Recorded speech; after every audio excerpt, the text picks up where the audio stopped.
What's going on, YouTube, fam? It's your boy Tony 2 times, and we back with another episode of Hood Tales, man.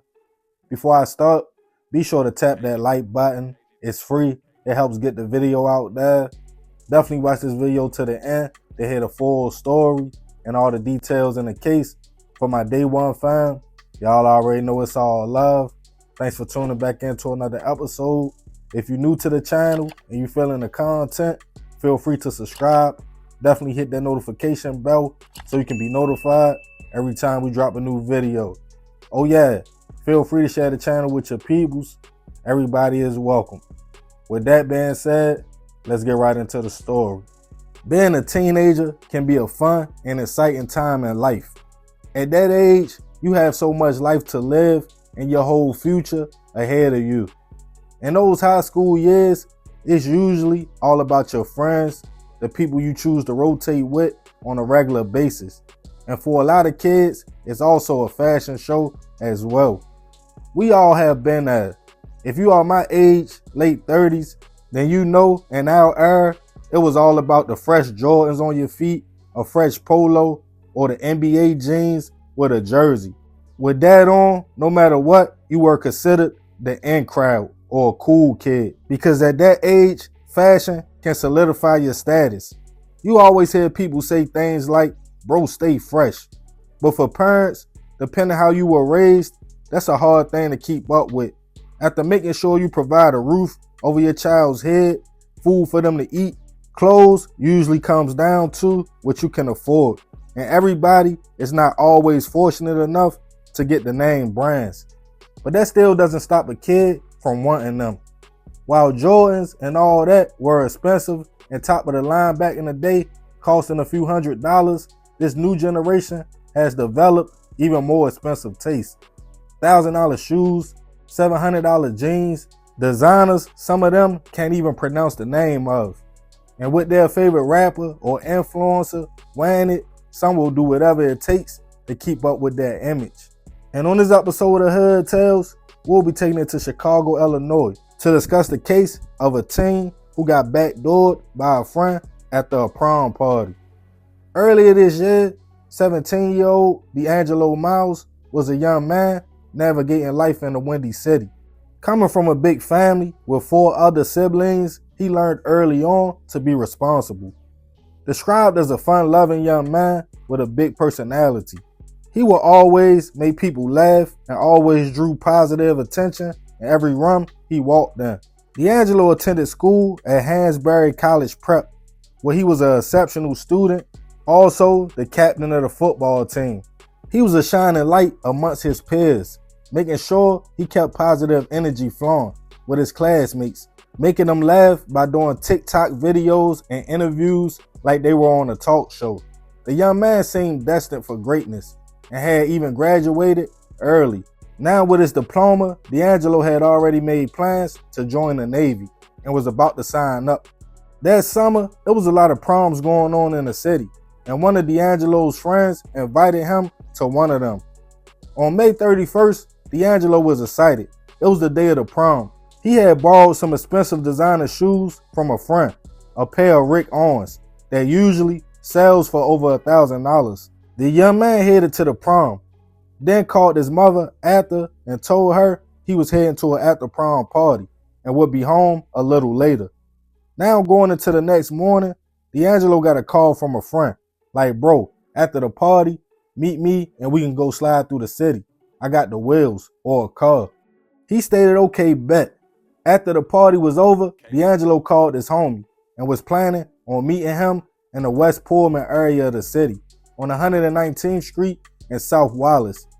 Later that morning, around 3 a.m., CPD received a call of shots fired in that location. They responded to the scene and found the young man laying in the alleyway, suffering from a single gunshot wound, and he was unfortunately pronounced gone at the scene. He was identified as 17-year-old DeAngelo Miles. Police noticed the young man's phone was gone, also his shoes. It seemed it was a robbery, and at first there was no suspects. As the young man's mother got the heartbreaking news, she was devastated and stated her son didn't even attract that kind of energy. He loved people, and even if somebody was trying to rob him, they didn't have to take his life because he wasn't a threat. Now his life was cut short over nothing. Just a few days after he graduated high school, DeAngelo's former classmates held a memorial service for the young man, with many of his teammates speaking out on the type of individual he was. He always wanted to make sure everybody was good and to see them happy. Staff was also hurt and spoke on how DeAngelo was one of their brightest students with a bright future ahead of him. Chicago police used cameras from the area to piece together what happened. Video showed DeAngelo FaceTiming with a person, and a Dodge Durango pulled up a few minutes later. As two men got out, DeAngelo peeped it looked like a move and tried to run, but shots went off, hitting the young man in the back of the neck. After that, the men took his phone and the Rick Owens off his feet. Feeling like DeAngelo's phone was the key, police requested phone records that showed the young man's last conversation was with another young man. The name saved in his phone was Maury, who police identified as 18-year-old Jamari Burns. When detectives went to pick the young man up for questioning, he admitted him and DeAngelo were FaceTiming that day, but he didn't know what happened after that. Police were skeptical of the story. Plus, earlier that year, Jamari was pulled over riding in a Dodge Durango, the same model of the getaway vehicle from the crime scene. But that was all circumstantial, and at first, Jamari was let go, pending a search warrant being approved for his cell phone. A few months later, the warrant was approved, and police got Google searches, messages, and photos from the young man's phone. In one search, it showed him search a pair of Rick Owens, size 43, to compare the size to a regular size shoe. A picture of one of his friends wearing the shoes, deleted messages between him and DeAngelo. Also messages of him bragging about getting some Ricks for free, just a few hours after DeAngelo was shot. With that information, Jamari was taken into custody, charged with first-degree hit and armed robbery. As of now, this case is new and hasn't made its way to trial yet, and he is innocent until proven otherwise. Rest in peace to DeAngelo. Life gone over some designer shoes. That's crazy. The cold part about it, he trusted the person accused of taking his life enough to meet him that late in an alleyway. The shoes didn't even belong to DeAngelo. In my opinion, if you got that much heart ready to crash out for designer, you might as well go straight to the store and take all the shoes. At least no one would have lost their life. DeAngelo had just graduated days earlier, was on his way to the Navy, but unfortunately, because of a cruddy friend, he never made it. But I'm gonna leave this one open for discussion. Y'all let me know y'all thoughts on the situation. Leave it in the comments. And remember, we gotta succeed, not to fail, so we won't be just another hood tale. Yeah, man, crazy story. Messed up situation. Rest in peace, that young man. I definitely send my prayers to his family. But I ain't gonna talk too much more about this one. Y'all leave it in the comments. Be sure to tap that like button if you're feeling the content.